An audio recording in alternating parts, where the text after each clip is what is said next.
In this tutorial, I'm going to be showing you how to do a dumbbell split squat. Now, firstly, before I get into the exercise, there's a couple of different grips we can use to hold the dumbbells. So you may decide to have one dumbbell into your chest with your hands around the top of the dumbbell. You may decide to have the dumbbell to your side, just using one hand. The other hand then can balance you if you need to grab something for support, for example, a wall or a fixed resistance object if you lose your balance during the exercise. Or alternatively, you can have two dumbbells, one in each hand to the side of the body. So I'm going to show you this variation. Again, the other two aren't wrong, they're all dumbbell variations of the split squat. Now, to come into the split squat, you'll notice here I've got a split position. One leg's in front of the other, both feet are pointing forwards. I've got my chest up, my chin's up, and what I'm going to do here is bring my shoulders back.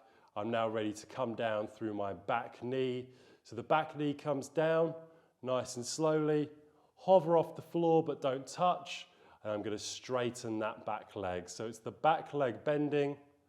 As the back leg bends, the front knee also bends at the same time, and I would repeat this for my desired amount of sets and repetitions before going on to my next side. So you can see it front on, so both feet pointing forwards. You'll notice my back leg, only my forefoot and toes are on the floor, so the heel and midfoot of my back foot never touches the floor during the exercise. In terms of the front knee, I want you to be bringing it in the position of the first and second toe. That means not bringing it too far in or too far out during the exercise. Again, shoulders back, looking up, chest up. Back knee comes down and extends. Back knee coming down to the floor and we extend.